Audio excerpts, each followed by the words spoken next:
Hello everyone and welcome back for another episode of Indie Impressions. My name is Nick and today we're checking out Corpse Garden. This is a psychological, macabre, sort of dark story told through the addled mind of an old man who is approaching death or has crossed over already and just has to finish off, sever some ties with issues that were holding him back from making the journey forward. So it's a very interesting ambient sort of dark mood to the whole thing, and it's got a really great art style, and I'm going to show you a lot of cool stuff about it. I mean, it's a pretty small game as far as I know. There's not a lot to see in it, unfortunately. It's largely told as a story through text with some branching paths. And I've got some issues a little bit with this game, but also I've been told it's the developer's first game, and I think as such, it's very well done, actually. It's done in Unity, and you'll notice as we wander around, we're actually in a wheelchair in a room that is quite small, filled with all sorts of very eclectic, exotic-looking, bizarre heads all attached to the wall. I'm not sure if they're actually just heads attached to the wall or if they're like their bodies are stuck through the wall. I don't know. I guess I could imagine this is like a mausoleum underground or something, and like these are all dead relatives poking their heads through. Anyway, let's look at them very briefly, and then we'll actually start up the game proper here. This is one of the creepier ones, I think, out of the group. Reminds me of that horrible thing from that one episode of Ren and Stimpy where they go to that other planet. It's definitely something that looks a little bit like that. So it's a sort of a Tim Burton meets Psychonauts sort of a visual aesthetic to it. And I find it quite engaging, actually. Everything's got a very nice fleshed out art feel to it. I mean, even just the little bits of detail you can pick up on just by watching these heads move around a little bit. They have some character to them already. So I should warn you, of course, this is somewhat on the dark side as far as how the story progresses. So, you know, if you're not up for something at least mildly depressing and or disturbing, you may not want to watch. But that is entirely up to you. So there's us. This very creeped out looking, freaked out old man. And I don't blame him, really. So much attention was given to this corpse garden of yours, yet feelings inside burn, locking up the doors. Your pain must be gone. Understand your own hate or madness shall take you down if self-forgiveness not granted. I kind of wanted that to rhyme, and then it just, like, so didn't rhyme at all.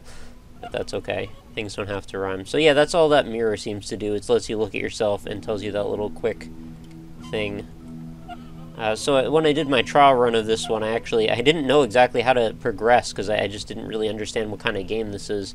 But now that I know it's a generally text-driven game, I know to look out for these little glimmering gold sparkles on the mouths or faces of some of these characters. So we're going to interact with this guy here and have a little text box pop up, and then we'll see how exactly this game goes. So he says, "Hello, little brother." And then we've got an option between these three branching path dialogues, like Mass Effect style, you know, using that very loosely, of course. And you can say, "I wish I could have saved you. Our parents are terrible, aren't they? Or do you want me to sing you a song?" Now, I kind of don't want to belabor this play of this game because there's not a lot to see other than more text. So I'll try and do the things that seem like they make the most sense, or that I already know are the proper answers when I can, just to not draw this out. And I know it does say trial version down in the corner. That's I believe that's a trial version of Unity, not a trial version of this game. I believe this is the entire game. I'm going to ask him, or he's going to ask me to sing a song, or I'm going to tell myself I want to sing him a song. Lullaby and good night with roses bedlight, with lilies o'erspread is baby's wee bed. And baby goes to sleep, and he says his goodbye. So had I not picked the correct option of those three, one of two things would have happened. I either would have been booted out as a game over, or I would have been sent back to previous dialogue, or the dialogue would have been cancelled. I know that was actually three things, but I was considering those last two to be one. Which is just kind of a frustrating gameplay convention, I have to say. I'm not a huge fan of, like, visual novels for the most part. Although I have to say this is presented better than the majority of what I've seen out of those. Not that I have anything against them. There's no problem with them inherently. It's just not really my style. But dressing it up in a little bit of nice graphical ambience definitely helps make it go a little further for me. So, I mean, largely as long as you don't get stuck and you don't have to replay too much of this or, you know, you figure out all the proper paths through all the dialogue, it's not a huge deal. And I imagine this whole game could be solved very quickly, but I'm not actually sure how long it is. I only played it for a couple minutes when I was trying it out for the recording setup. Hi, Mom. Oh dear, it's you, my son. How do you do? Not so well. Can we talk? Like, you give a shit, please, Mother? We need to talk. I'm not actually sure which one is the proper one here. Let's say I'm not so well. Not now. Mommy's busy, as usual, but I will talk to you now, like it or not. How rude of you. Wow, she's getting quite aggressive. It's a horrifying animation when she opens her mouth like that. Reminds me of some of those, like, Shadow Man enemies. They do creepy crap like that. How rude of you, my son. Don't say such things. Be a good boy. I'm sorry, Mother. I'm quite nervous. I've been a good boy all my life. A good boy like my brother. I don't know. Do I want to get her as pissed off as possible, or do I want to try and be complacent here and be the good son? And that's why Mommy loves you. Now please stop being impolite. Just go play in your room. Yes, Mother. I'm sorry. Why do you look so serious? Smile. I don't want to smile. Want to smile to fake happiness. Happiness won't come if you never smile. I need a good reason to smile, and smiling to cover lies ain't one. Alright, so clearly his issue with her is that she's always been fake most of her life. So it's actually kind of an interesting presentation that the developer would choose to start out with such a simple interaction like that with the baby, because really, how wrong can you get? I mean, the baby doesn't have all that much to say to you anyway. And then it looks like we're actually progressing forward into more of a mental psychoses land. So stop faking it all now. I needed attention, love, and you never gave me anything. I can't bear all this anymore. I'm losing my mind. Middle one. From what I hear, I gave you more than you deserve. You never loved us. You've always hated Father. He was quite horrible with you. But instead of facing truths, you just smile over it as if everything's fine. You never wanted children. You hate us for being born from him. You even tried to kill me when I was younger. Somehow I did survive, but unable to move nor talk. Wow, that's pretty sad. You smiled to me like you smiled to Father. You smiled to cover your own hate, your own crime. So it looks as if we actually got to the bottom of that particular situation. I'm not sure if there were lots of paths that would have led to a victory condition in this particular case. Maybe there were several different paths we could have taken to get to that same result, but I know that I have gotten a game over from speaking to her, so I guess we did something right there. And I'm not actually sure what happens when you finish all these dialogues. I'm kind of curious to know if this door opens up and we get to see more, like, physical geography, because I actually really like the art style of this room, and I would love to see a more fleshed out, more open world. Reminds me a little bit of, like, Brutal Legend, I guess. So yeah, very much like Double Fine, Tim Schafer kind of meets Tim Burton. I don't know. Let's talk to the friend character over here, who happens to be missing an eye. It's kind of hard to steer this guy. As you might notice, he's in his wheelchair, and you gotta move left to right very slowly. You can actually see the detail, the wheel on the left side there. You can actually watch it turn, which is kind of a nice touch. And it makes a little squeaking sound every single time. You can look at your arms and your legs. It's pretty neat that they actually took the time to go through those details. So what do you have to say, buddy? Hello, man. Hey, if it isn't my best friend, what's up? He definitely looks like a friend character. Like, he's very non-confrontational, aside from his eye being all screwed up. I guess I can't say I'm fine, but you already know. You were there when it all happened. Yeah, I saw it all. I saw everything, but the monster burned my eye. It did hurt a lot, but everything's fine now, right? He can keep my eye. Let's do something fun. Let's play. Let's play Minecraft. No.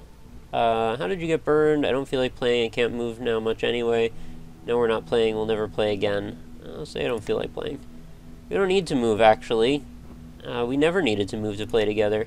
What do you mean we never moved? We did climb trees, and we ran through forests. Yeah, I've heard that this developer's English is not their first language, so, you know, no problem with the occasional grammar and or spelling issue. It's not a big deal. Yeah, we did all that, and we can do it again right now. Come on, let's do it. I don't understand. Did you mean let's imagine we do that again? I'd really love to, but I can't move no more. Say I don't understand. Maybe you should rest a bit. You look tired. Alright, so that was technically a fail condition, but not a, like, you lose condition. So let's try that again. I think I was onto something because it went on for so long, so I'm going to say some of the same things and see if we can pick a different branching path. It's a little frustrating, though, that every time when you pick these, like, you have to wait and click through a bunch of things, because you can accidentally click the wrong option if you're going too fast. It would be kind of nice if they, like, stopped you from clicking on it, or there was, like, you had to click twice to select dialogue options. I don't know. Do you mean let's imagine to do that again? Wait, that's what we did. I've never been able to move since Mother almost killed me. How did we play? You're my imaginary best friend. You never existed. That's why you're the best friend I could ever have in real. You're whatever I want you to be. Even though you prevented me from becoming mad in moments when reality was unbearable, I want to face reality now. I won't talk to you anymore. Don't worry, I understand. It doesn't matter to me. You know, I'm still in your memory. In fact, it only matters to you. Farewell, buddy. One last word. Beware the Spider Queen. She can convince you to give up. I know. Was I mistaken? Maybe I didn't get a lose condition for her? Maybe it was from the Spider Queen. I'm not sure. Anyway, I thought... Seems a little frustrating that you could lose that quickly. But yeah, it's kind of sad. Like, this guy... Just your imagination, and sort of see your former identity falling apart before you like that. It's seriously like some deep philosophical junk going on in this game. I could see it being quite touching. I mean, it seems a little bit sad that to go through these characters so quickly like this. Characterization like this should probably be done a little bit in, you know, a few different ways to build them up so you have some context to go into the conversation with. But at the same time, I really do like the macabre nature of jumping into the situation with all these faces that characterize, you know, like, symbolize, I should say, all these different emotions or, like, roles in this character's life. And they do it in a sort of a theatrical way. And I think that's, it has a lot of personality to it that way. It helps you really build up to caring about the situation. This is a very creepy thing. It looks like something from Dark Souls. Looks like the face is made out of wood. So I guess what we'll do is we'll keep this a fairly short episode, because as far as I can tell, the content of this game is not particularly long. And I do want to encourage you guys to check it out, because I actually had a pretty cool time just messing around with it. And just in general, I encourage this sort of work. I think this is a very cool game. And, you know, art style, the message behind it, the construction of it seems, you know, very good quality, so I'd definitely be on the lookout to watch for some of this developer's work in the future. Should also mention this definitely reminds me of Prey quite a bit. This, I don't know what you want to call this, but it looks like an egg sac or some kind of nasty alien thing, and there is a lot of that kind of stuff going on in Prey. So anyway, I think you can get the idea from this somewhat short episode how this gameplay is going to go. We're just going to keep on talking to people and see what the ending might be. Provided we do not lose, get frustrated, and stop, which is kind of what happened to me the first time when I was trying to record this and messing around. So, hopefully that was a reasonably useful look at the game anyway, and I do encourage you guys again, give this a look. Link's going to be in the description as always. See what you guys think and let me know in the comments. I'm very curious. I also want to know what's up with this horrible gnashing tooth, one-eyed face in the back left there. Maybe father? I don't know. Could be very interesting. And maybe grandmother over on the right. These all seem to be family members or, you know, relatives of some form. So it is an interesting story. I guess we'll leave it at that. So thank you again for watching. As always, another episode of Indie Impressions gone by.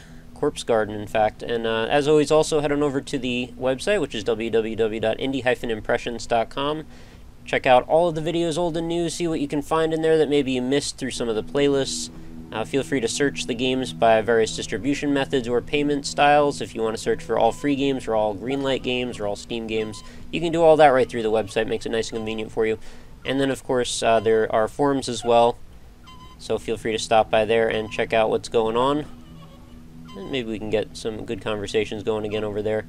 And when you're done with the website, facebook.com/indieimpressions, if you'd like to leave a like on that page. If you're a Facebook user, then you will get every day's new video delivered right into your stream. Makes it convenient for you, so you don't have to go looking for them. They will come right to you, and then you can stay up on any new news updates or the occasional contests that I tend to run through that as well. And if you're an indie developer and you want to reach me, the quickest way to do that is probably to get in contact with me at RockLeeSmile on Twitter. All these links are going to be right in the description, so don't worry if you missed any. And feel free to send me any messages if you want to just say hey, leave a comment or whatnot. You can do that either on the YouTube channel, on Twitter, on private messages via, YouTube, Reddit, or Skype, or not Skype so much. Maybe later, if we talk a bit, we can do Skype. But for now, we'll stick it to, Twitter, Reddit, and YouTube. I think are probably the 3 main ones. So that is going to do it. Thank you so much for watching, and I hope you guys come back again for another one tomorrow. As always, a new indie game every single day, and I will see you then. Have a good night.